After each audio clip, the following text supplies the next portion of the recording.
시에라리온이 한국에게만 다이아몬드 광산을 통째로 열어줬습니다. 10억 배럴의 해상 유전까지 몽땅 넘겼습니다. 오직 한국만이 우리를 이해할 수 있었다. 그리고 우리는 진심으로 한국을 존경한다. 시에라리온 대통령의 폭탄 발언이 전 세계를 뒤흔들고 있습니다. 영국의 식민지였던 이 땅은 200년간 강대국들의 먹잇감에 불과했습니다. 중국은 우리를 약탈하려 했다. 미국은 우리 자원을 사려 했다. 영국은 식민지 시절을 그리워하며 돌아왔다. 그런데 한국은 죽어가는 우리의 아이들의 이름을 불러줬다. 치사율 90%의 전염병이 수도를 덮쳤고 자원을 노리던 모든 강대국이 도망쳤습니다. 오직 식민지의 아픔을 아는 한국만이 남았습니다. 우리를 숫자가 아닌 사람으로 본 나라는 한국이 유일했다. 피와 절망의 땅에서 기적을 일으킨 37명의 한국인, 그들이 뿌린 신뢰의 씨앗이 1조 달러의 경제동맹으로 꽃피운 놀라운 실화를 지금 공개합니다. 10여 년 전 10월 프리타운 국제공항은 아수라장이었습니다. 출국 게이트마다 외국인들이 줄을 서 있었죠. 에볼라가 수도까지 번지면서 모두가 도망치고 있었어요. 저는 10살짜리 남동생 이브라임의 손을 꼭 잡고 병원으로 향했습니다. 형, 나 괜찮을 거지? 이브라임의 목소리가 떨리고 있었어요. 사흘 전부터 고열이 시작됐고 어제부터는 피가 섞인 구토를 하기 시작했죠. 에볼라의 전형적인 증상이었습니다. 프리타운 중앙병원에 도착했을 때 병원 앞은 이미 환자들로 가득했습니다. 의료진은 턱없이 부족했고 방호복도 떨어진 상태였죠. 간호사 한 명이 우리를 보더니 고개를 저었어요. 더 이상 받을 수 없어요. 병상이 없습니다. 제발요. 동생이 죽어가고 있어요. 제가 울부짖었지만 소용없었습니다. 그때였어요. 병원 입구에 여러 대의 차량과 의료버스가 멈춰섰죠. 차에서 내린 사람들은 동양인이었습니다. 그들은 완전한 방호복을 입고 있었죠. 한국에서 온 긴급 의료지원팀입니다. 팀장이라는 사람이 서툰 영어로 말했습니다. 이상욱이라고 자신을 소개한 그는 40대 초반의 의사였죠. 그의 눈빛은 다른 외국인들과 달랐어요. 두려움보다는 결의가 보였달까요?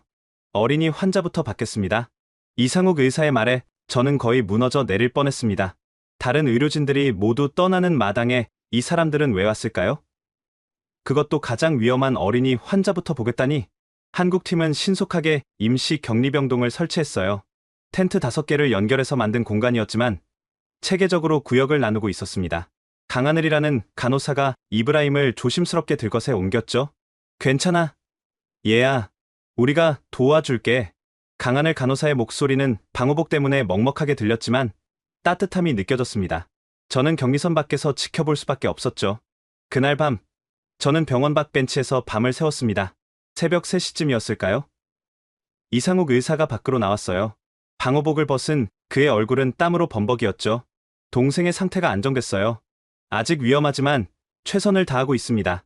그 순간 저는 그의 손을 잡고 싶었지만 감염 위험 때문에 그럴 수 없었습니다. 대신 눈물만 흘렸죠. 왜 우리를 도와주시는 거예요? 다들 떠나는데. 이상욱 의사는 잠시 침묵하다가 말했습니다. 우리도 전쟁과 질병을 겪었거든요. 그때 세계가 우리를 도왔습니다. 이제 우리가 도울 차례예요. 그의 말에는 진심이 담겨 있었어요.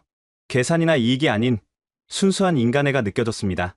다음날 아침, 충격적인 소식이 전해졌습니다. 미국 질병통제예방센터가 직원들을 단계적으로 철수시키기 시작했고 영국과 프랑스도 의료진 규모를 축소한다는 것이었죠. 하지만 한국팀은 오히려 활동을 확대했습니다. 박소원이라는 역학조사관이 우리 가족의 접촉자를 추적하기 시작했어요. 그녀는 20대 후반의 젊은 여성이었는데 두려움 없이 에볼라 발생 지역을 누리고 다녔습니다. 우리가 지금 막지 않으면 더 많은 사람이 죽습니다. 도망가는 것은 해결책이 아니에요. 박소원의 말처럼 한국팀은 도망가지 않았어요. 오히려 현지 의료진을 교육하고 방역 체계를 구축하기 시작했죠. 그들에게 우리는 숫자가 아닌 사람이었습니다. 이브라임의 치료가 시작된 지 사흘째 되던 날이었습니다. 저는 여전히 격리선 밖에서 동생을 지켜보고 있었죠. 강하늘 간호사가 하루에도 수십 번씩 이브라임의 상태를 체크했어요. 그런데 놀라운 일이 일어났습니다. 방호복을 입은 강하늘 간호사가 이브라임의 손을 잡고 있는 거였어요. 에볼라는 접촉으로 전염되는 병입니다. 방호복을 입었다고 해도 최대한 접촉을 피하는 게 원칙이죠. 하지만 그녀는 겁내지 않았습니다. 무서워하지 마. 형가 계속 여기 있을게. 이브라임이 울기 시작했어요. 아픈 것도 있었겠지만 무엇보다 외로웠던 거죠. 가족과 격리되어 혼자 죽음과 싸우는 10살 아이에게 그 손길이 얼마나 큰 위로였을까요? 이상욱 의사가 제게 다가왔습니다. 손에는 뭔가를 들고 있었죠. 이거 드세요. 한국에서 가져온 초코파이예요. 초코파이라. 처음 들어보는 이름이었습니다. 둥근 과자에 초콜릿이 덮여 있었죠. 저는 며칠 동안 제대로 먹지 못한 상태였어요. 조심스럽게 한 입 빼어 물었습니다. 달콤한 맛이 입안에 퍼졌죠. 그런데 이상하게도 눈물이 났어요. 이 지옥 같은 곳에서 단맛이라니? 마치 희망의 맛 같았습니다. 맛있죠? 한국 사람들이 좋아하는 과자예요. 이상욱 의사가 미소 지었습니다. 방호복에 가려져 있었지만 눈가의 주름으로 알 수 있었죠. 그날 밤, 이브라임의 상태가 급격히 나빠졌습니다. 고열이 41도를 넘나들고 호흡이 가빠졌죠. 저는 유리창 너머로 동생을 보며 기도했어요. 제발, 제발 동생을 살려주세요. 이상욱 의사와 강하늘 간호사는 밤새 이브라임 곁을 떠나지 않았습니다. 다른 환자들도 많았지만 그들은 번갈아가며 이브라임을 돌봤죠. 새벽 4시쯤 이상욱 의사가 직접 수액을 교체하고 있었어요. 나중에 들은 이야기지만 그때 이브라임이 의식이 흐릿한 중에도 이런 말을 했다고 합니다. 아저씨, 저 죽을까요? 이상욱 의사는 이브라임의 손을 꼭 잡으며 말했대요. 아니야. 아저씨가 절대 죽게 놔두지 않을 거야. 약속해. 의사가 환자에게 그런 약속을 하는 것은 금기입니다. 하지만 이상욱 의사는 의사이기 전에 한 인간으로서 아이와 약속을 한 거죠. 다음날 아침, 기적이 일어났습니다. 이브라임의 열이 내리기 시작한 거예요. 아직 완전히 회복된 것은 아니었지만 고비는 넘긴 것 같았죠. 박소원 역학조사관이 제게 다가왔습니다. 이브라임이 의식을 찾았어요. 형을 찾고 있대요. 저는 여전히 격리병동에 들어갈 수 없었지만 유리창 너머로 손을 흔들었습니다. 이브라임도 힘겹게 손을 들어 화답했죠. 살아있다는 것이, 서로를 볼 수 있다는 것이 이렇게 감사한 일인지 처음 알았어요. 한국팀은 이브라임뿐만 아니라 수많은 환자를 돌보고 있었습니다. 그들의 일과는 새벽 5시에 시작해서 밤 11시가 넘어서야 끝났죠. 방호복을 입고 있는 시간만 해도 하루 10시간이 넘었습니다. 힘들지 않으세요? 제가 강하늘 간호사에게 물었어요. 힘들죠. 하지만 여기 있는 사람들이 더 힘들잖아요. 우리라도 돕지 않으면 누가 돕겠어요? 그녀의 대답은 단순했지만 가슴을 울렸습니다. 그들에게 우리는 아프리카의 가난한 사람들이 아니었어요. 도움이 필요한 이웃이었죠. 일주일 후 이브라임의 에볼라 검사 결과가 음성으로 나왔습니다. 완치된 거예요. 격리병동에서 나온 이브라임을 안고 저는 한참을 울었죠. 형, 나 살았어. 한국 아저씨와 형가 살려줬어. 이브라임의 말에 한국팀 전체가 박수를 쳤습니다. 그들의 눈에도 눈물이 고여 있었죠. 생명을 살린다는 것. 그것이 그들에게도 큰 기쁨이었던 거예요. 이상욱 의사가 제게 작은 상자를 건넸습니다. 열어보니 초코파이가 가득 들어 있었죠. 이브라임이 먹고 힘내라고요. 그리고 이건 그가 또 다른 봉투를 건넸어요. 한국팀 전체가 모은 성금이었습니다. 이브라임 학비에 보태세요. 이 아이가 건강하게 자라서 훌륭한 사람이 되길 바라요. 저는 말문이 막혔습니다. 그들은 목숨을 걸고 동생을 살려놓고도 오히려 우리의 미래까지 걱정해주고 있었던 거죠. 이것이 진정한 인류애가 아닐까요? 이브라임이 퇴원한 지 며칠 후 에볼라 사태는 더욱 심각해졌습니다. 확산 속도가 빨라지면서 하루에도 수십 명이 감염되고 있었죠. 한국팀이 운영하는 임시 격리병동은 환자들로 넘쳐났어요.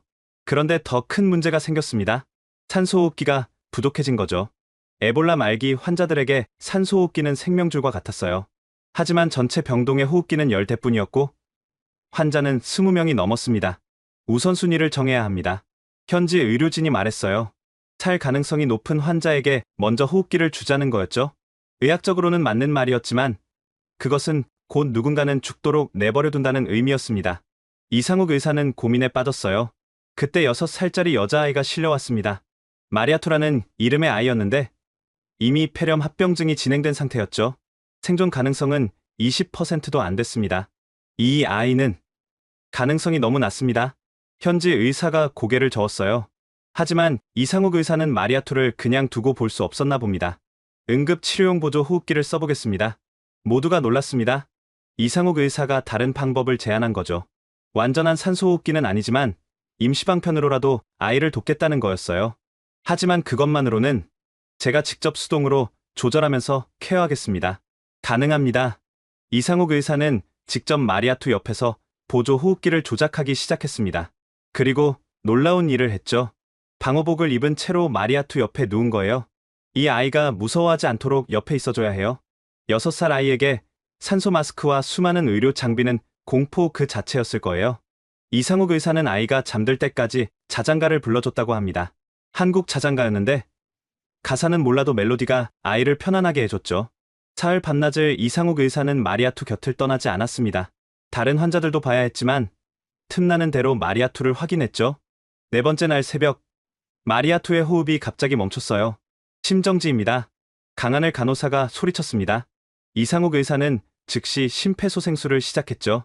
방호복을 입은 상태에서 심폐소생술을 하는 것은 극도로 힘든 일입니다. 하지만 그는 포기하지 않았어요. 하나, 둘, 셋, 하나, 둘, 셋, 10분, 20분. 시간이 흐를수록 희망은 사라져갔습니다. 하지만 이상욱 의사는 멈추지 않았죠. 그의 방호복은 땀으로 흥건했고 안경은 김이 서려 앞이 보이지 않을 정도였어요. 이제 그만하세요. 너무 늦었어요. 현지 의사가 말렸지만 이상욱 의사는 계속했습니다. 그리고 25분이 지났을 때 기적이 일어났어요. 마리아투가 기침을 한 거예요. 돌아왔어. 아이가 돌아왔어요. 격리병동 전체가 환호성을 질렀습니다. 저도 모르게 박수를 치고 있었죠. 생명의 무게를 아는 사람들의 진심 어린 기쁨이었습니다. 하지만 기쁨도 잠시 이상욱 의사가 쓰러졌어요. 극도의 탈진이었죠. 방호복을 벗은 그의 몸무게는 일주일 만에 7kg이나 빠져 있었대요. 이제 좀 쉬세요. 선생님도 인간이에요. 박소원이 걱정스럽게 말했지만 이상욱 의사는 고개를 저었습니다. 아직 할 일이 많아요. 쉴 수 없습니다. 그의 헌신은 다른 팀원들에게도 전염됐어요. 모두가 자신의 한계를 넘어서며 환자들을 돌봤습니다. 그들에게는 의료진이기 이전의 인간으로서의 사명감이 있었던 것 같아요. 그때 충격적인 소식이 전해졌습니다. 이웃 마을에서 에볼라로 인한 폭동이 일어났다는 거죠. 공포에 질린 주민들이 격리병동을 습격하고 환자들을 끌어냈대요.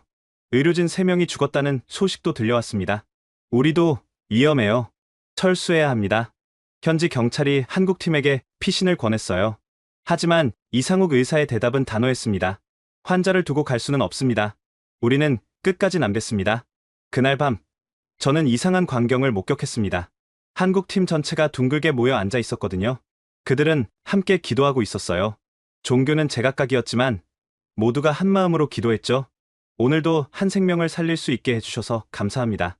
이상욱 의사의 기도를 듣고 저는 깨달았습니다. 그들에게 이곳은 단순한 의료 현장이 아니었던 거죠.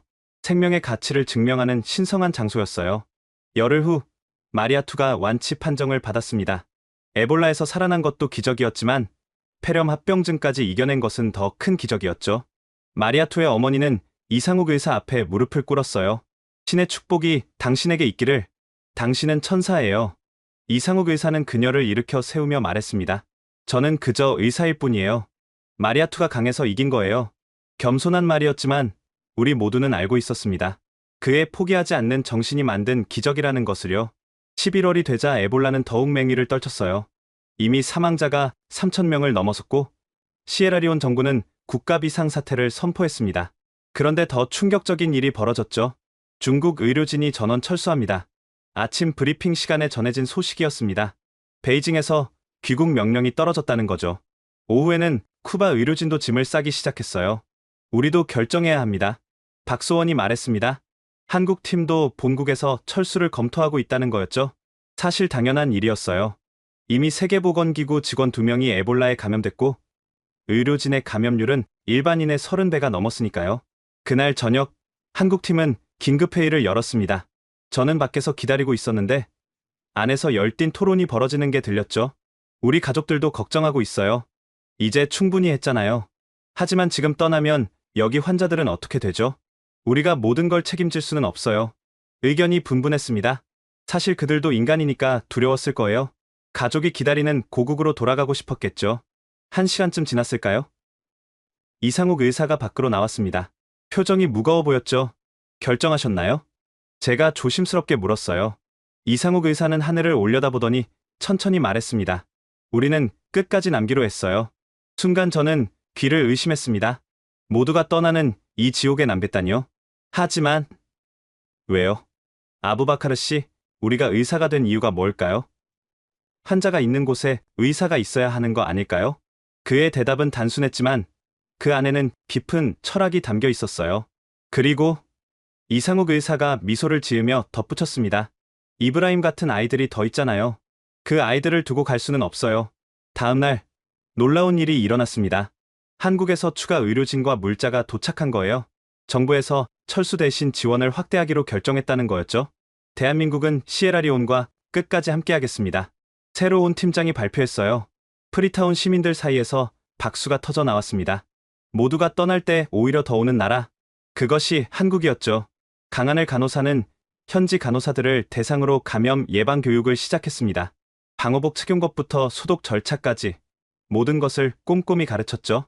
두려워하지 마세요. 제대로 알면 막을 수 있어요. 그녀의 말처럼 지식은 공포를 이기는 무기였습니다. 처음에는 겁에 질려있던 현지 의료진들도 점차 자신감을 찾아갔죠. 박소원은 마을 단위 방역 시스템을 구축했어요. 집집마다 다니며 증상이 있는 사람을 찾아내고 접촉자를 추적했습니다. 그녀의 노트북에는 수천 명의 데이터가 정리돼 있었죠. 데이터가 생명을 살립니다. 한 명도 놓치면 안 돼요. 박소원의 철저함 덕분에 우리 지역의 전파 속도는 확연히 줄어들었습니다. 그러던 어느 날 이브라임이 병원을 찾아왔어요. 손에는 직접 그린 그림을 들고 있었죠. 이게 뭐니? 강하늘 간호사가 물었습니다. 한국 선생님들이에요. 저를 살려준 영웅들이요. 그림 속에는 방호복을 입은 사람들이 환자를 돌보는 모습이 그려져 있었습니다. 서툴지만 따뜻한 그림이었죠. 나중에 크면 저도 의사가 될 거예요. 선생님들처럼요. 이브라임의 말에 이상욱 의사의 눈가가 촉촉해졌습니다. 그래, 넌 훌륭한 의사가 될 거야. 한국 팀의 헌신은 점차 알려지기 시작했어요. CNN과 BBC에서 취재를 왔고 그들의 이야기는 전 세계로 퍼져나갔습니다. 한국 의료진, 에볼라와의 전쟁에서 떠나지 않는 이유라는 제목으로 방송됐죠. 생명 앞에 국경은 없다. 한국 의료진의 신념이라는 기사도 나왔어요. 기사 제목들이 화제가 됐습니다. 하지만 정작 한국팀은 관심이 없었죠. 그들에게는 오직 환자들 뿐이었으니까요. 12월이 되자 에볼라 신규 감염자 수가 눈에 띄게 줄어들었습니다. 한국팀이 구축한 방역 시스템이 효과를 발휘한 거죠. 하지만 여전히 갈 길은 멀었어요. 이제 시작이에요. 완전히 끝날 때까지 방심하면 안 됩니다. 이상욱 의사의 말대로였습니다. 그들은 계속해서 묵묵히 일했죠. 새벽부터 밤늦게까지 주말도 없이. 어느 날 밤, 저는 이상욱 의사가 혼자 앉아 있는 걸 봤습니다. 손에는 가족 사진을 들고 있었죠. 가족이 보고 싶으시죠? 제가 조심스럽게 다가가 물었어요. 네. 딸이 아빠 언제 오냐고 매일 물어본대요. 그의 목소리에는 그리움이 묻어났습니다. 하지만 이내 사진을 주머니에 넣으며 말했죠. 하지만 여기도 제 가족이 있어요. 아부바카르 씨도, 이브라임도, 모든 환자가 제 가족이에요. 그 말을 듣고 저는 울지 않을 수 없었습니다. 타국 땅에서 언어도 다른 사람들을 가족이라 부르는 이 사람. 이것이 진정한 인류애가 아닐까요? 한국팀이 머무는 숙소 앞에는 매일 선물이 놓여 있었어요. 주민들이 감사의 마음으로 가져다 놓은 과일, 채소, 손편지들이었죠. 비록 가난하지만 그들의 마음은 그 무엇보다 값진 것이었습니다. 시에라리온이 당신들을 잊지 않을 거예요. 한 노인이 이상욱 의사의 손을 잡으며 말했어요. 그 약속은 10년이 지난 지금도 지켜지고 있죠. 다음 해 4월, 마침내 에볼라 종식이 눈앞에 다가왔습니다. 신규 감염자가 일주일째 제로를 기록했죠. 하지만 한국팀은 여전히 긴장을 늦추지 않았어요. 마지막 한 명의 환자까지 책임져야 해요. 이상욱 의사의 말대로 그들은 끝까지 최선을 다했습니다.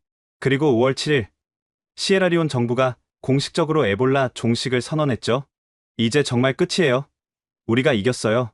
병원 앞 광장에서 축제가 벌어졌습니다. 사람들은 서로를 껴안으며 기쁨의 눈물을 흘렸죠. 1년 반 동안 지속된 악몽이 드디어 끝난 거예요. 그런데 기쁨도 잠시 한국팀에게 귀국 명령이 떨어졌습니다. 임무가 끝났으니 이제 돌아가야 한다는 거였죠. 소식을 들은 주민들이 병원으로 몰려왔어요. 가지 마세요. 우리와 계속 함께 해주세요. 하지만 이상욱 의사는 씁쓸하게 웃으며 말했습니다. 우리가 떠나도 여러분은 이제 스스로 할 수 있어요. 우리가 가르친 대로만 하면 돼요. 이별을 일주일 앞둔 어느 날, 이상욱 의사가 저를 따로 불렀어요. 아부바카르 씨, 이걸 드리고 싶어요. 그가 건넨 것은 편지 한 통이었습니다. 겉봉에는 이브라임에게라고 적혀 있었죠. 이브라임이 크면 읽어보라고 전해주세요. 저는 편지를 받아들며 물었습니다. 지금 읽어봐도 될까요? 이상욱 의사가 고개를 끄덕였어요. 저는 조심스럽게 편지를 열었습니다. 사랑하는 이브라임에게, 너가 이 편지를 읽을 때쯤이면 훌륭한 청년이 되어 있겠지? 에볼라와 싸우던 그 무서운 시간을 함께 이겨낸 우리 이브라임이 얼마나 자랑스러운지 몰라? 너가 나에게 물었었지? 왜 우리를 도와주냐고. 그때는 제대로 대답하지 못했는데 이제 말할게. 우리는 모두 연결되어 있기 때문이야. 너가 아프면 나도 아프고 너가 행복하면 나도 행복해. 그게 인간이야. 언젠가 너가 누군가를 도울 수 있는 사람이 되면 좋겠어. 꼭 의사가 아니어도 돼. 어떤 일을 하든 다른 사람의 아픔을 외면하지 않는 사람이 되길 바라. 우리가 떠나도 슬퍼하지 마. 마음은 항상 시에라리온에 있을 거야. 그리고 언젠가 다시 만날 거야. 그때는 너가 나를 도와줄 수 있을 만큼 멋진 사람이 되어 있겠지? 건강하고 공부 열심히 하고 무엇보다 희망을 잃지 마. 넌 에볼라도 이긴 강한 아이니까. 멀리서 항상 응원할게. 이상욱 드림. 편지를 읽는 동안 눈물이 멈추지 않았습니다. 이상욱 의사는 이브라임을 단순한 환자가 아닌 한 인간으로, 미래가 있는 아이로 봤던 거죠. 선생님, 제가 눈물을 닦으며 말했어요. 이브라임이 정말 의사가 되고 싶어 해요. 선생님처럼요. 이상욱 의사의 얼굴에 미소가 번졌습니다. 그래요?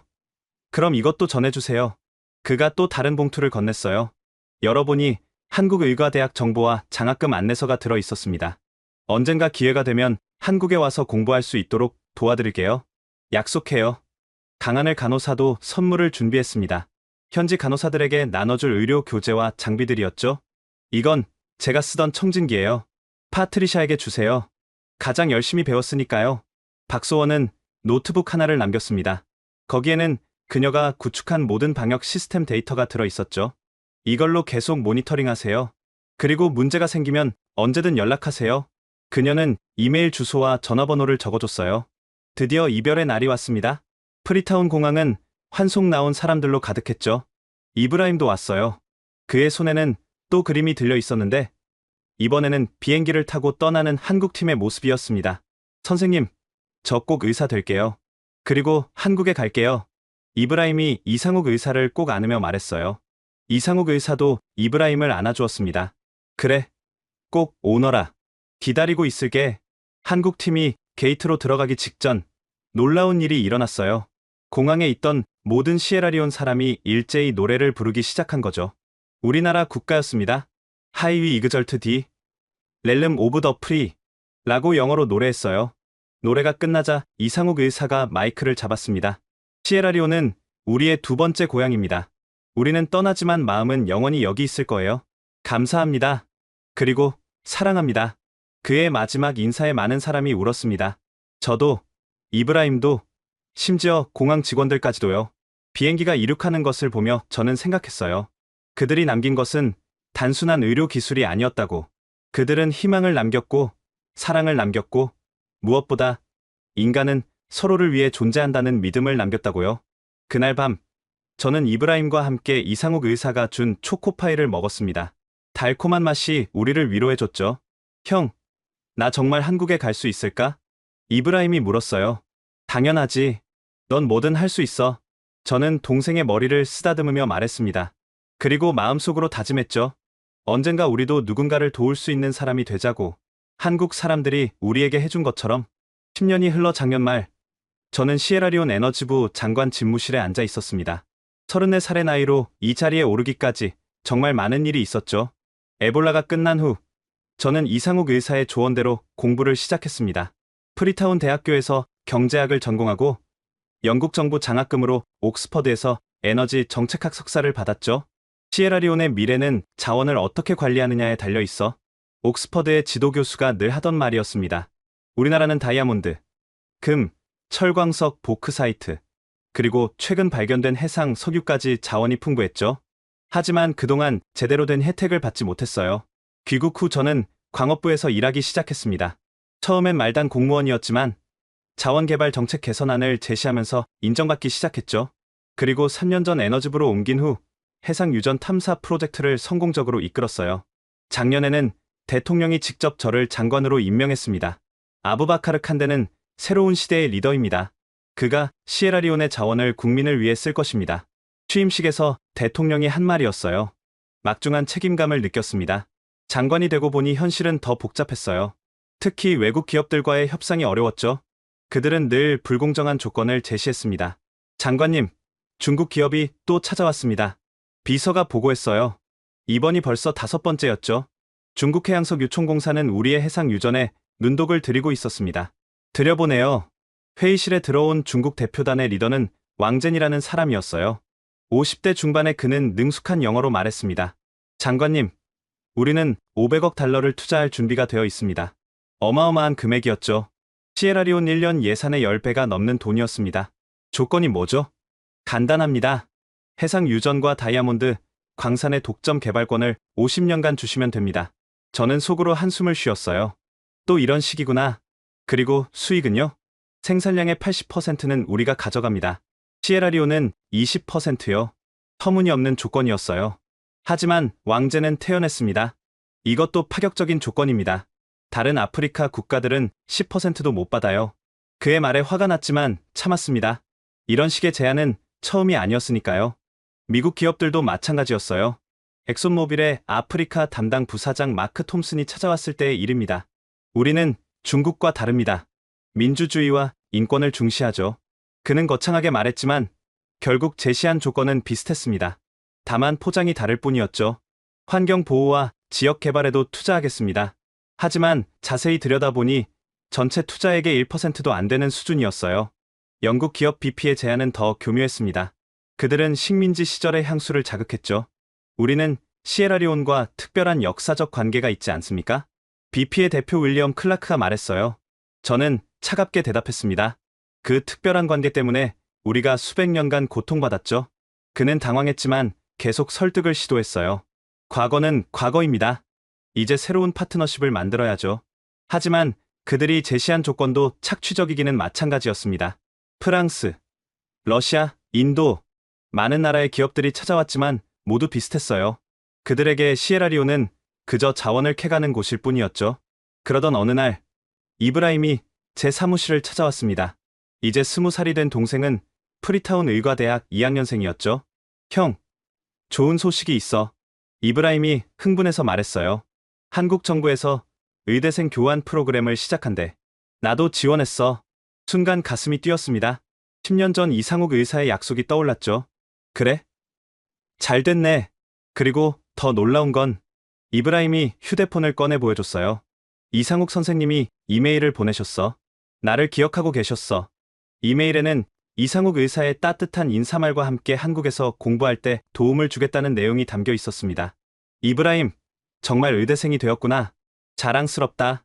한국에 오면 꼭 연락해라. 약속대로 도와줄게. 저는 문득 궁금해졌어요. 한국은 에볼라 사태 이후 시에라리온과 어떤 관계를 유지하고 있을까? 조사해보니 놀라웠습니다. 한국은 꾸준히 의료 지원을 계속하고 있었고 농업 기술도 전수하고 있었죠. 무엇보다 매년 장학생을 선발해서 한국에서 공부할 기회를 주고 있었어요. 하지만 자원 개발에는 별다른 관심을 보이지 않았습니다. 다른 나라들과는 확실히 달랐죠. 어느 날 밤, 저는 집무실에서 늦게까지 일하고 있었어요. 내일이 중요한 발표가 있는 날이었거든요. 정부는 다이아몬드, 광산과 해상 유전을 동시에 개발할 파트너를 찾고 있었고 국제 입찰을 진행하기로 했습니다. 예상 규모는 1조 달러, 시에라리온 역사상 최대 규모의 프로젝트였어요. 전 세계의 이목이 집중됐죠. 이번엔 제대로 해야 해. 저는 혼잣말을 했습니다. 더 이상 우리의 자원이 외국 기업의 배만 불리는 일은 없어야 했으니까요. 책상 서랍을 열자 오래된 편지 봉투가 보였어요. 이상욱 의사가 이브라임에게 쓴 편지였죠. 저는 그 편지를 다시 읽었습니다. 우리는 모두 연결되어 있기 때문이야. 너가 아프면 나도 아프고, 너가 행복하면 나도 행복해. 이 문장이 유독 마음에 와닿았어요. 지금까지 만난 외국 기업들 중 이런 마음으로 접근한 곳이 있었을까요? 창밖을 보니 프리타운의 야경이 펼쳐져 있었습니다. 10년 전보다는 많이 발전했지만 여전히 갈 길이 멀었죠. 내가 제대로 하고 있는 걸까? 가끔 이런 의구심이 들 때가 있습니다. 하지만 곧 마음을 다잡았죠. 시에라리온의 미래를 위해, 이브라임 같은 젊은이들을 위해 최선을 다해야 했으니까요. 다음날 아침, 프리타운 컨벤션 센터는 전 세계 언론과 기업 대표들로 가득했습니다. 시에라리온 정부가 다이아몬드, 광산과 해상 유전 개발권을 동시에 입찰한다는 소식에 모두가 주목했죠. 오늘은 시에라리온의 새로운 시작입니다. 대통령이 개회사를 했어요. 저는 단상에 올라 프로젝트의 개요를 설명했습니다. 코노 지역 다이아몬드, 광산 3곳과 연안, 해상 유전 2곳을 하나의 패키지로 개발할 파트너를 찾고 있습니다. 예상 매장량은 각각 5천만 캐럿의 다이아몬드와 10억 배럴의 원유입니다. 회장이 술렁였습니다. 이 정도 규모면 향후 30년간 1조 달러 이상의 수익이 예상되는 사업이었으니까요. 입찰 마감은 다음 달 15일입니다. 우리는 단순히 높은 금액을 제시하는 기업이 아니라 시에라리온과 함께 성장할 진정한 파트너를 찾고 있습니다. 발표가 끝나자마자 각국 대표들이 몰려들었어요. 중국 대표단이 가장 먼저 접근했습니다. 왕젠이 자신만만하게 말했죠. 장관님, 우리는 700억 달러를 제시할 준비가 되어 있습니다. 다른 어떤 기업도 이 금액을 넘지 못할 겁니다. 엄청난 금액이었어요. 하지만 저는 냉정하게 물었습니다. 구체적인 조건은요? 간단합니다. 생산량의 70%를 30년간 보장해 주시면 됩니다. 그리고 중국인 노동자 2만 명을 고용할 수 있게 해주세요. 역시나였어요. 돈은 많이 주지만 실질적으로 시에라리온에 낳는 건 별로 없는 구조였습니다. 미국 컨소시엄도 만만치 않았어요. 엑손모빌, 쉐브론, 그리고 투자은행 골드만삭스가 연합했죠. 우리는 600억 달러와 함께 최첨단 기술을 제공하겠습니다. 마크 톰슨이 제안했습니다. 그리고 시에라리온의 민주주의 발전을 위한 기금 10억 달러도 별도로 지원하겠습니다. 듣기엔 좋았지만 자세히 보면 함정이 있었어요. 민주주의 기금은 사실상 친미 정치인을 키우는 데 쓰일 돈이었죠. 영국은 감정에 호소했습니다. BP와 리오틴토가 손을 잡았죠. 시에라리온과 영국의 특별한 관계를 생각해 주십시오. 우리는 단순한 사업 파트너가 아니라 역사적 동반자입니다. 윌리엄 클라크가 말했어요. 하지만 그들이 제시한 550억 달러에는 교묘한 조건이 숨어 있었습니다. 수익의 상당 부분을 런던 시티의 금융회사를 통해 돌리는 구조였죠. 프랑스 토탈과 러시아 가즈프롬도 각각 비슷한 규모의 제안을 했습니다. 모두가 엄청난 돈을 앞세웠지만 실제로는 시에라리온을 또 다른 형태로 착취하려는 것이었죠. 입찰 설명회가 끝난 후 저는 피곤한 몸을 이끌고 사무실로 돌아왔습니다. 그런데 책상 위에 낯선 서류 봉투가 놓여 있었죠. 이게 뭐지? 봉투를 열어보니 한국 기업들의 제안서였습니다. 한국가스공사, 한국광물자원공사, 그리고 몇몇 건설 회사가 컨소시엄을 구성했더군요. 제안서를 읽기 시작했는데 첫 페이지부터 달랐습니다. 시에라리온과 한국의 상생 발전을 위한 제안. 금액을 찾아봤어요. 300억 달러. 다른 나라들의 절반도 안 되는 금액이었죠. 실망스러웠습니다. 한국도 결국 돈이 없어서 이런 제안을 하는구나 싶었죠. 하지만 계속 읽어보니 내용이 달랐어요. 한국은 돈 대신 다른 것들을 제시했습니다. 첫째, 매년 1000명의 시에라리온 청년을 한국에서 기술 교육. 둘째, 수익의 50%를 시에라리온 정부와 공유. 셋째, 현지인 고용 90% 보장. 넷째, 의료시설 100개소 건립. 다섯째, 환경보건기금 매년 10억 달러 조성. 특히 눈길을 끈 건 마지막 페이지였습니다. 우리는 시에라리온을 단순한 자원 공급처가 아닌 함께 성장할 파트너로 봅니다. 에볼라 사태 때 보여준 시에라리온 국민들의 강인함과 희망을 기억합니다. 이제 우리가 받은 신뢰에 보답할 차례입니다. 순간 10년 전 기억이 떠올랐어요. 모두가 떠날 때 남았던 사람들, 방호복을 입고도 손을 잡아주던 그들. 다음 날 한국 대표단을 만났습니다. 단장은 김태현이라는 사람이었는데 한국가스공사 부사장이었죠. 금액이 다른 국가들에 비해 많이 적네요. 제가 단도직입적으로 말했습니다. 김태현 부사장은 고개를 끄덕였죠. 알고 있습니다. 하지만 저희는 다른 것을 드릴 수 있습니다. 뭐죠? 지속가능한 미래입니다. 그는 추가 자료를 꺼냈어요. 한국이 아프리카 다른 나라에서 진행한 프로젝트들이었습니다. 단순히 자원을 가져가는 게 아니라 현지 인력을 양성하고 기술을 이전한 사례들이었죠. 에티오피아를 보세요. 우리가 건설한 섬유 공장에서 이제는 현지인들이 운영하고 있습니다. 탄자니아의 가스전도 마찬가지고요. 확실히 다른 접근이었습니다. 하지만 현실적으로 300억 달러는 너무 적었죠. 장관님의 고민을 압니다. 하지만 생각해보세요. 700억 달러를 받고 30년 뒤에 아무것도 남지 않는 것과 300억 달러를 받고 자립할 수 있는 기반을 만드는 것 중 어느 게 나을까요? 김태현 부사장의 질문이 마음에 남았습니다. 그날 밤 긴급 강요회의가 소집됐어요. 대통령이 직접 주재했죠. 중국이 입찰가를 800억 달러로 올렸습니다. 재무장관이 보고했습니다. 다른 장관들이 술렁였죠. 800억이면 우리 예산의 20배가 넘습니다. 당연히 중국을 선택해야죠. 국방장관이 말했어요. 다른 장관들도 대부분 동의했습니다. 하지만 저는 망설여졌어요. 정말 돈이 전부일까? 한국의 제안도 검토해봐야 합니다. 제가 말하자 다들 의아해했어요. 한국은 300억 달러밖에 안 됩니다. 비교가 안 되죠. 하지만 저는 포기하지 않았습니다. 에볼라 때를 기억하세요. 중국은 의료진을 철수시켰지만 한국은 끝까지 남았습니다. 그들이 보여준 건 돈이 아니라 진심이었어요. 회의는 밤늦게까지 계속됐습니다. 결론은 나지 않았죠. 다음 날 뜻밖의 손님이 찾아왔어요. 주시에라리온 한국 대사 박민정이었죠. 그녀의 손에는 태블릿 PC가 들려 있었습니다. 장관님, 이걸 보셔야 할 것 같아서요. 화면에는 영상 하나가 떠 있었어요. 재생 버튼을 누르자 낯익은 얼굴이 나타났죠. 이상욱 의사였습니다. 화면 속 이상욱 의사는 10년 전보다 머리가 많이 새었지만 따뜻한 눈빛은 그대로였습니다. 아부바카르 장관님, 오랜만입니다. 이브라임도 잘 지내고 있다니 정말 기쁩니다. 그의 목소리를 듣자 가슴이 뭉클했어요. 한국 정부가 시에라리온 프로젝트에 참여한다는 소식을 들었습니다. 제가 이 영상을 보내는 이유는 한국의 진심을 전하고 싶어서예요. 이상욱 의사는 자신의 이야기를 시작했습니다. 지금 저는 서울대병원 국제의료센터장을 맡고 있습니다. 매년 아프리카에서 오는 의료진을 교육하고 있죠. 그 중에는 시에라리온 의사들도 많습니다. 화면이 바뀌더니 교육 현장이 나왔어요. 한국 의사들이 아프리카 의료진에게 최신 의료 기술을 가르치고 있었죠.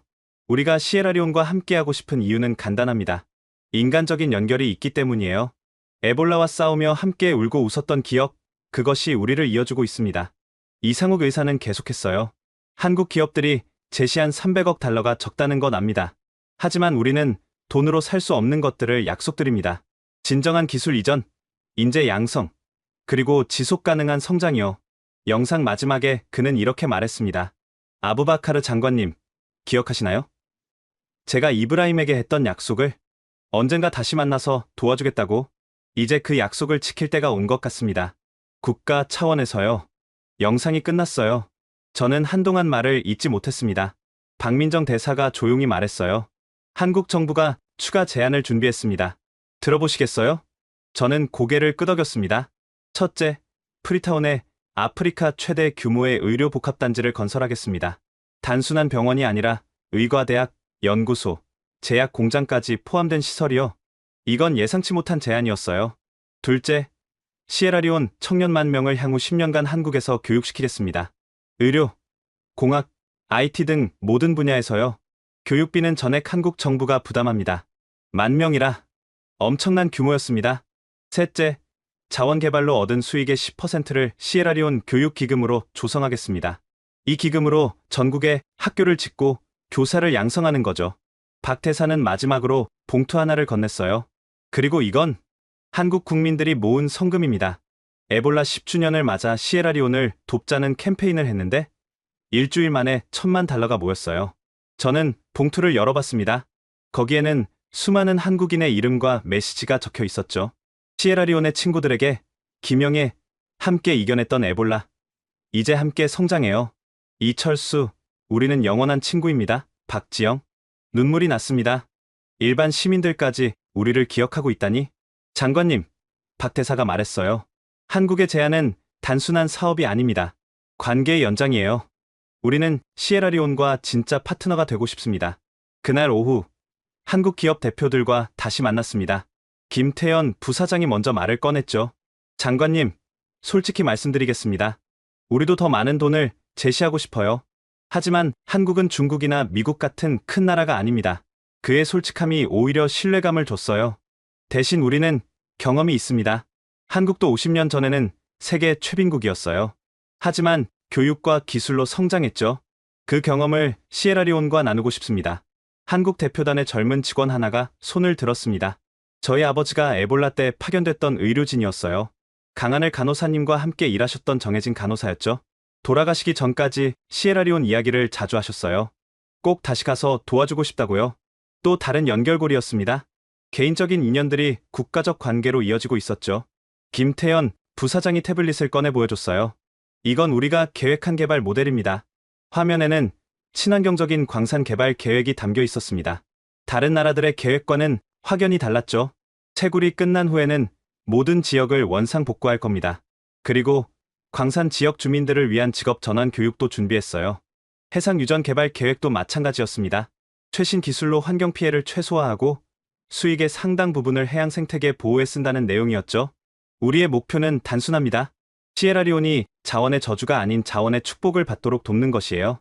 회의가 끝날 무렵 김태현 부사장이 작은 상자를 꺼냈습니다. 이건 개인적인 선물입니다. 상자를 열어보니 초코파이였어요.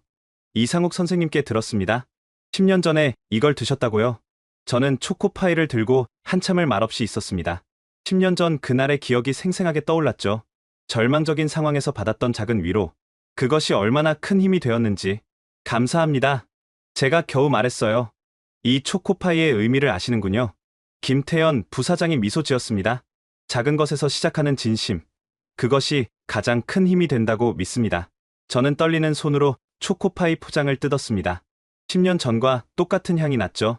한 입 빼어 물자 달콤한 맛이 입안에 퍼졌어요. 그런데 이상한 일이 일어났습니다. 눈물이 멈추지 않는 거예요. 회의실에 있던 모든 사람 앞에서 시에라리온 에너지부 장관이 초코파이를 먹으며 울고 있었죠. 장관님. 박민정 대사가 걱정스럽게 다가왔어요. 죄송해요. 그냥 너무 많은 기억이 떠올라서. 저는 손등으로 눈물을 닦으며 말했습니다. 10년 전 동생이 죽어가고 있을 때 이상욱 선생님이 이걸 주셨어요. 그때는 몰랐죠. 이 작은 과자가 희망의 시작이 될 거라는 걸. 김태현 부사장이 조용히 말했어요. 이상욱 선생님도 그 초코파이를 기억하고 계세요. 장관님께 꼭 전해드리고 싶다고 하셨죠. 저는 깊은 숨을 들이쉬고 마음을 가다듬었습니다.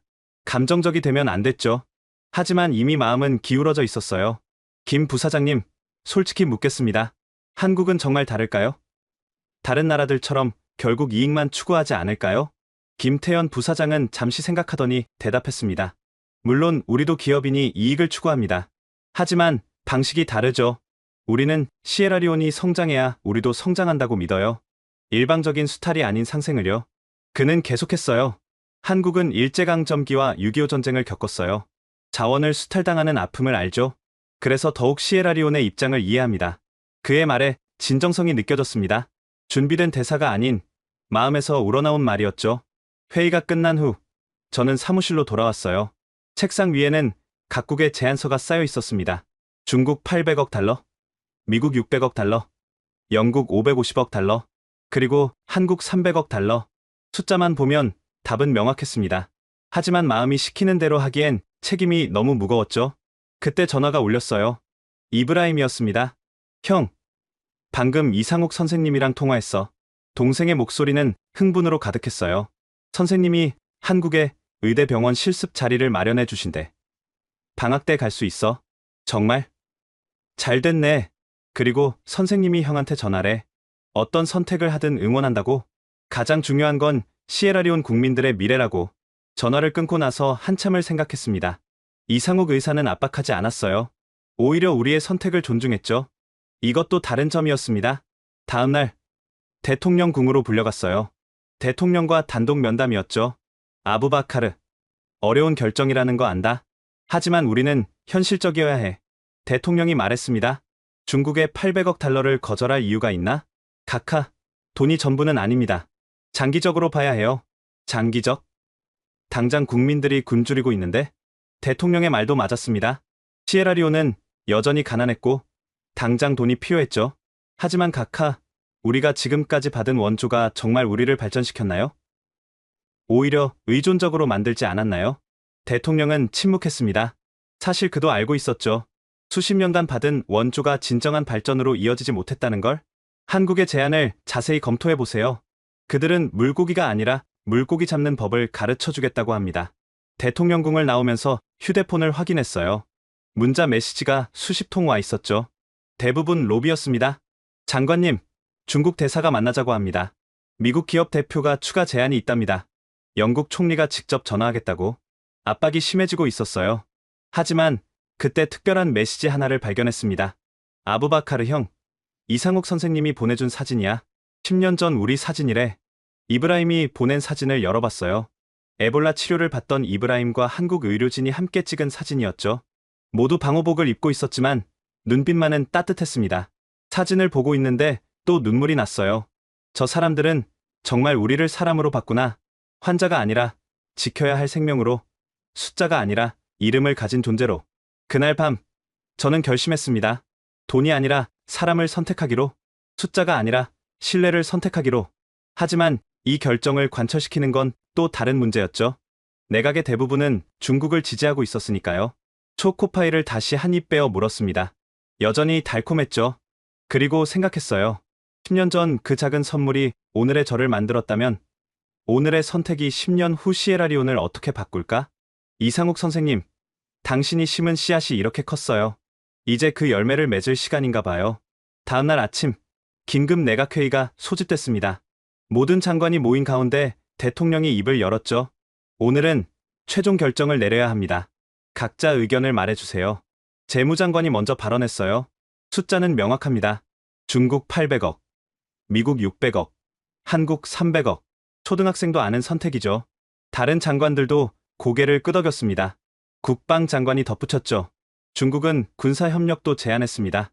해군 기지, 건설과 무기 지원까지요. 안보 면에서도 유리합니다. 교육부 장관도 중국을 지지했어요. 중국은 대학 10곳을 지어주겠다고 했습니다. 당장 필요한 인프라죠. 분위기는 완전히 중국으로 기울어져 있었습니다. 제가 손을 들었죠. 잠깐만요.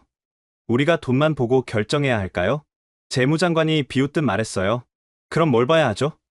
감정인가요? 지속 가능성을 봐야죠. 중국이 가져갈 70%를 생각해보세요. 30년 후에 우리에게 뭐가 남을까요? 그래도 30%의 800억이면 240억 달러입니다. 한국 제안보다 훨씬 많아요. 숫자 노름이었어요. 하지만 저는 포기하지 않았습니다. 교육은요? 한국은 10,000명을 교육시켜 주겠다고 했어요. 그들이 돌아와서 만들 가치는 돈으로 환산할 수 없습니다. 중국도 교육하겠다고 했잖아요. 어떤 교육인지 보셨나요? 중국어 교육이 대부분이에요. 진정한 기술 이전이 아니죠. 논쟁이 격해졌습니다. 그때 보건부 장관이 조용히 손을 들었어요. 저는 아부바카르 장관 의견에 동의합니다. 모두가 놀랐어요. 보건부 장관은 평소 과묵한 사람이었거든요. 에볼라 때를 기억하시죠? 한국 의료진이 보여준 헌신을, 그들은 우리를 이익의 대상이 아닌 동등한 인간으로 봤습니다. 그녀의 목소리가 떨렸어요. 제 조카도 그때 한국 의료진 덕분에 살았어요. 그런 사람들이라면 믿을 수 있지 않을까요? 하지만 재무장관은 냉정했습니다. 감정에 호소하지 마세요. 이건 국가의 미래가 걸린 일입니다. 맞아요. 국가의 미래죠. 제가 말했어요. 그래서 더욱 신중해야 해요. 당장의 돈이 아니라 미래 세대를 생각해야죠. 회의는 평행선을 달렸습니다. 찬성 셋, 반대 7, 압도적인 열세였죠. 그때 회의실 문이 열렸어요. 비서가 들어와 대통령에게 뭔가 귓속말을 했습니다. 잠시 정해야겠습니다. 특별한 손님이 오셨네요. 5분 후 회의실에 들어온 사람을 보고 저는 깜짝 놀랐어요. 이브라임이었습니다. 실례합니다. 저는 의대생 이브라임 칸데입니다. 제 형의 동생이죠. 대통령이 의아해하며 물었어요. 학생이 왜 내각회의에? 죄송하지만 꼭 드릴 말씀이 있어서요. 5분만 시간을 주십시오. 대통령이 고개를 끄덕였습니다. 이브라임은 가방에서 뭔가를 꺼냈어요. 낡은 공책이었죠. 이건 제가 10살 때 쓴 일기입니다. 에볼라에 걸렸을 때요. 그는 일기를 읽기 시작했습니다. 10월 21일. 너무 아파요. 엄마 아빠가 보고 싶어요. 그런데 한국 아저씨가 손을 잡아줬어요. 방호복을 입고 있는데도 따뜻했어요. 회의실이 조용해졌습니다. 10월 23일. 한국 간호사 형가 밤새 옆에 있어줬어요. 무서우냐고 물어봤는데 형가 있어서 안 무섭다고 했어요. 이브라임의 목소리가 떨렸어요. 10월 28일. 드디어 나았어요. 한국 선생님들이 박수 쳐줬어요. 나를 살려줘서 고맙다고 했더니 오히려 고맙다고 하셨어요. 왜 고마운지 몰랐어요. 그는 일기를 덮고 장관들을 바라봤습니다. 이제 압니다. 생명을 살리는 기쁨이 얼마나 큰지. 그래서 저도 의사가 되기로 했어요. 이브라임은 계속했어요. 한국은 저에게 생명을 줬어요. 단순히 살려준 게 아니라 꿈을 줬죠. 이런 나라와 함께한다면 시에라리온도 꿈을 가질 수 있지 않을까요? 재무장관이 반박하려 했지만 이브라임이 먼저 말했습니다. 네, 압니다. 중국이 더 많은 돈을 준다는 거.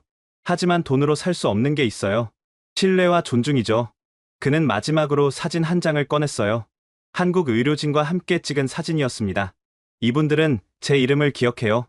제 이름을, 우리 가족 이름을, 우리를 프로젝트가 아닌 사람으로 봤어요. 그런 사람들과 일하고 싶지 않으세요?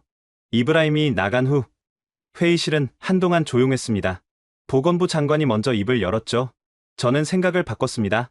한국을 지지합니다. 농업부 장관도 손을 들었어요. 저도요. 한국의 농업기술 이전 제안이 인상적이었어요. 하나둘 의견이 바뀌기 시작했습니다. 하지만 여전히 찬반은 팽팽했죠. 대통령이 결단을 내렸어요. 투표로 결정합시다. 비밀 투표로. 긴장된 시간이었습니다. 투표 결과가 나왔죠. 한국 6표, 중국 5표, 단 한 표 차이로 한국이 선택됐습니다. 이틀 후 프리타운 국제 컨벤션 센터는 전 세계 언론으로 가득했습니다. 시에라리온의 최종 결정을 발표하는 날이었죠. 대통령이 연단에 올랐어요. 그리고 저를 소개했습니다. 구체적인 발표는 아부바카르 칸데 에너지부 장관이 하겠습니다. 저는 떨리는 마음으로 마이크 앞에 섰어요. 수백 명의 기자가 저를 바라보고 있었습니다. 시에라리온 정부는 다이아몬드, 광산과 해상 유전 개발 파트너로 대한민국을 선택했습니다. 순간 회장이 술렁였어요. 중국 기자들은 믿을 수 없다는 표정이었고 서방 언론은 놀라움을 감추지 못했습니다. 이유를 설명하겠습니다. 저는 심호흡을 하고 말을 이었어요. 우리는 돈이 아니라 신뢰를 선택했습니다. 숫자가 아니라 사람을 선택했습니다. 기자들이 손을 들었지만 저는 계속했어요. 10년 전 에볼라가 우리를 덮쳤을 때 세계는 우리를 버렸습니다. 하지만 한국은 달랐어요. 그들은 남았고 함께 싸웠고 우리를 살렸습니다. 크린의 에볼라 당시 사진들이 떴습니다. 한국 의료진과 시에라리온 사람들이 함께 있는 모습이었죠. 한국은 매년 1000명의 청년을 교육시키겠다고 약속했습니다. 의료복합단지를 건설하고 기술을 이전하고 환경을 보호하겠다고 했죠. 이것이 진정한 파트너십입니다. CNN 기자가 질문했어요. 하지만 중국은 800억 달러를 제시했습니다. 경제적으로 비합리적인 선택 아닌가요? 단기적으로는 그럴 수 있습니다. 하지만 장기적으로 보세요. 교육받은 10,000명의 청년이 돌아와 만들 가치는 800억 달러 그 이상입니다. 중국 기자가 공격적으로 물었습니다. 감정적인 결정 아닙니까? 국가 이익을 생각해야 하는 건 아닌가요? 저는 그를 똑바로 바라보며 답했어요. 신뢰도 국가 이익입니다. 존중도 국가 이익이에요. 우리는 더 이상 자원을 팔아 연명하는 나라가 되고 싶지 않습니다. 스스로 설 수 있는 나라가 되고 싶어요. 발표가 끝나자 박수가 터져 나왔습니다. 모든 기자는 아니었지만 많은 이들이 공감하는 듯했죠. 기자회견이 끝난 후 한국 대표단이 다가왔어요. 김태현 부사장의 눈에는 눈물이 고여 있었습니다. 감사합니다. 정말 감사합니다. 저희가 감사하죠. 믿어주셔서. 박민정 대사도 악수를 청했어요. 이제 시작입니다. 실망시키지 않을게요. 그날 오후 이상욱 의사로부터 영상 통화가 왔습니다. 아부바카르 장관님, 축하드립니다. 정말 용기 있는 결정이었어요. 선생님 덕분이에요. 선생님이 보여준 신뢰가 오늘의 선택을 만들었죠. 이상욱 의사가 미소 지었어요. 이제 정말 약속을 지킬 수 있게 됐네요. 의료복합단지가 완성되면 제가 직접 가서 의대생들을 가르치고 싶어요. 이브라임이 정말 좋아할 거예요. 세계 언론의 반응은 다양했습니다. 뉴욕타임스는 시에라리온, 돈보다 신뢰를 선택하다라는 제목으로 보도했고, 가디언은 아프리카 자원 외교의 새로운 모델이라고 평가했어요. 르몽드는 한국 시에라리온 윈윈 파트너십의 가능성이라는 기사를 냈습니다. 하지만 중국 언론은 비판적이었죠. 환구시보는 비이성적 선택의 대가는 클 것이라고 보도했어요. 그래도 상관없었습니다. 우리는 우리의 길을 선택했으니까요. 일주일 후 한국 정부 대표단이 공식 방문했습니다. 그들은 약속을 구체화했죠. 의료복합단지 착공은 6개월 내, 첫 번째 교육생 선발은 3개월 내, 환경 영향평가는 즉시 시작. 모든 것이 빠르게 진행됐어요. 한국은 말이 아닌 행동으로 보여줬습니다. 그리고 놀라운 일이 일어났어요. 우리의 선택을 본 다른 아프리카 국가들이 관심을 보이기 시작한 거죠. 가나 에너지부 장관이 전화했습니다. 어떻게 그런 선택을 했나요? 우리도 고민 중인데. 라이베리아, 기니, 토고, 여러 나라에서 연락이 왔어요. 우리의 선택이 파장을 일으키고 있었습니다. 한 달 후 첫 번째 교육생 100명이 선발됐어요. 그 중에는 이브라임도 있었습니다. 형, 나 됐어. 한국 간다. 동생의 기쁨에 저도 덩달아 기뻤습니다. 10년 전 죽음의 문턱에서 돌아온 아이가 이제 의사가 되기 위해 한국으로 가는 거예요. 시에라리온의 선택은 단순한 계약 그 이상이었습니다. 그것은 새로운 시대의 시작이었죠.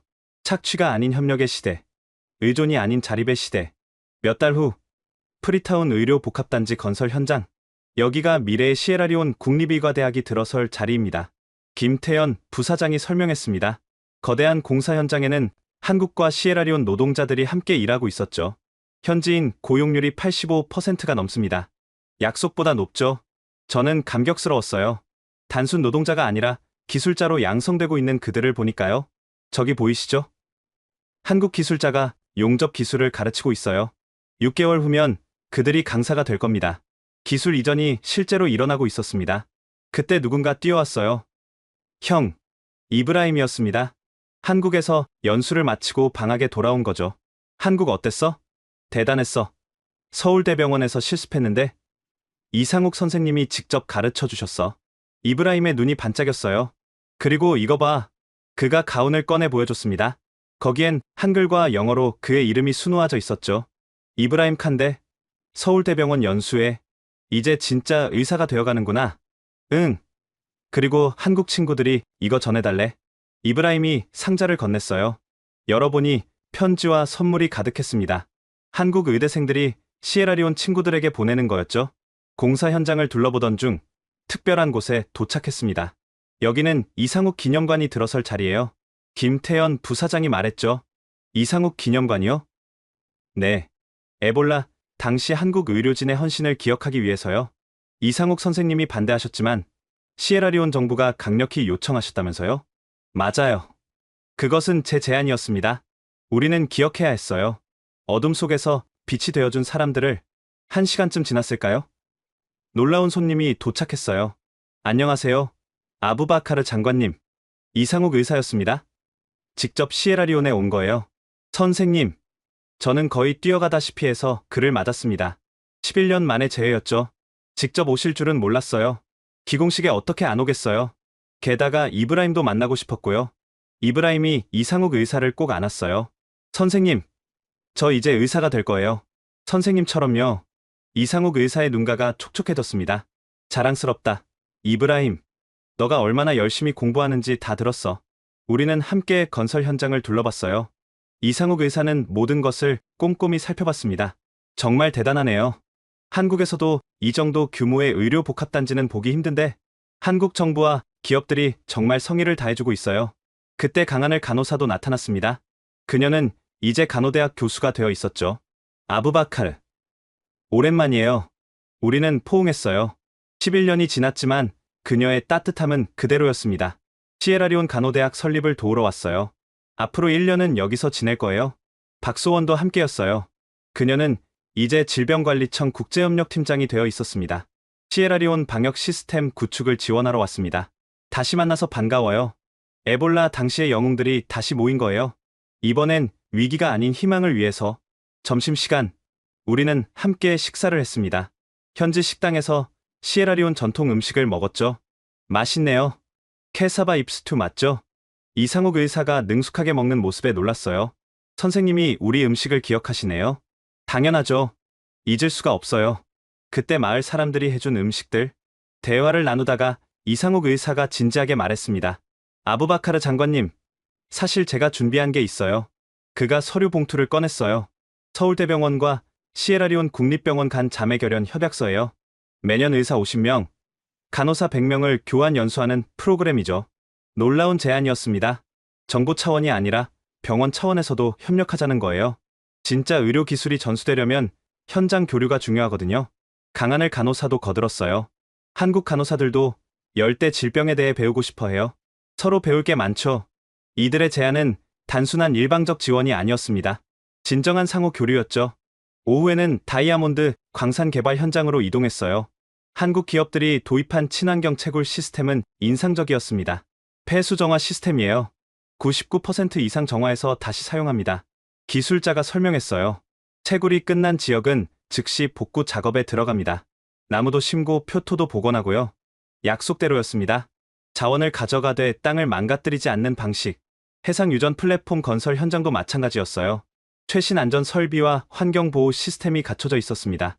만약에 기름 유출에 대비해 삼중 방어 시스템을 구축했습니다. 한국 측 책임자가 설명했어요. 그리고 수익의 10%는 해양 생태계 보호 기금으로 자동 적립됩니다. 저녁 프리타운 시청 앞 광장에서는 축하 공연이 열렸습니다. 한국 전통 공연팀과 시에라리온 전통 공연팀이 함께 무대에 올랐죠. 한국의 사물놀이와 시에라리온의 북연주가 어우러졌어요. 서로 다른 리듬이 하나가 되는 모습이 감동적이었습니다. 이게 바로 우리가 꿈꾸는 거예요. 김태현 부사장이 말했어요. 서로 다른 문화가 만나 새로운 하모니를 만드는 것. 그게 진정한 파트너십이죠. 공연이 끝날 무렵 놀라운 일이 일어났습니다. 관객 중 한 명이 무대로 올라왔는데 그녀는 마리아토였어요. 11년 전 이상욱 의사가 살린 그 여자아이. 이상욱 선생님. 이제 17살이 된 마리아토가 이상욱 의사를 껴안았어요. 저 기억하세요?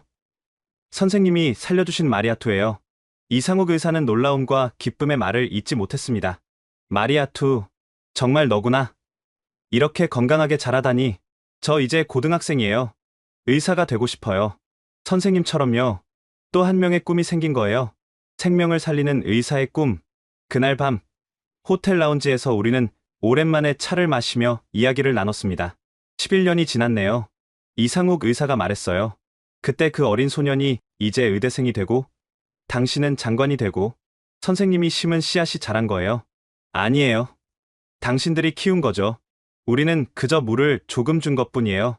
겸손한 말이었지만 저는 알고 있었습니다. 그 조금의 물이 얼마나 소중했는지. 이제 시작이에요. 제가 말했어요. 한국과 시에라리온이 함께 만들 미래가 기대돼요. 네, 이제 시작이죠. 이상욱 의사가 미소 지었습니다. 하지만 좋은 시작이에요. 신뢰라는 단단한 기초 위에 세운 시작이니까요. 창밖을 보니 프리타운의 야경이 반짝이고 있었어요. 11년 전보다 훨씬 밝아진 불빛들. 그것은 희망의 불빛이었습니다. 이브라임이 말했어요. 선생님, 제가 의사가 되면 첫 환자는 에볼라 환자일 거예요. 선생님이 저를 살렸듯이 저도 누군가를 살리고 싶어요. 훌륭한 의사가 될 거야. 이브라임. 강하늘 간호사가 덧붙였어요. 우리가 시작한 일이 이렇게 이어지는 걸 보니 정말 뿌듯해요. 박소원도 고개를 끄덕였습니다. 맞아요.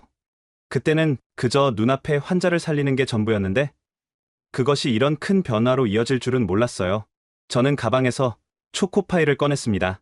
모두를 위해 준비한 거였죠. 이걸로 건배하는 게 어때요? 모두가 웃었어요. 초코파이로 건배하는 특별한 순간이었습니다. 시에라리온과 한국의 영원한 우정을 위하여, 그리고 더 많은 생명을 살리는 미래를 위하여 달콤한 초코파이를 한 입 베어 물며 생각했습니다. 11년 전 절망 속에서 받은 작은 위로가 이렇게 큰 희망으로 자라났다는 것을, 그리고 이 희망은 계속 자라날 거라는 것을. 한국과 시에라리온의 이야기는 이제 막 시작됐습니다. 서로를 믿고 존중하는 두 나라가 함께 쓸 미래의 역사. 그것은 분명 아름다운 이야기가 될 거예요. 지금까지 시에라리온 최연소 에너지부 장관 아부바카르 칸데의 사연 어떠셨나요? 죽음의 바이러스 앞에서도 끝까지 남아 생명을 지킨 사람들. 그들이 심은 신뢰의 씨앗이 10년 후 1조 달러의 결실을 맺었습니다. 하지만 진짜 가치는 돈이 아니었죠. 서로를 인간으로 존중하고 함께 성장하려는 마음. 그것이 만든 기적이었습니다. 이 이야기가 감동적이었다면 구독과 좋아요 부탁드립니다. 그리고 무엇보다 이 영상을 공유해주세요. 위기의 순간에도 인류애를 포기하지 않은 의료진들의 헌신을 더 많은 사람이 기억할 수 있도록요. 지금까지 원더풀 해외 사연이었습니다. 감사합니다.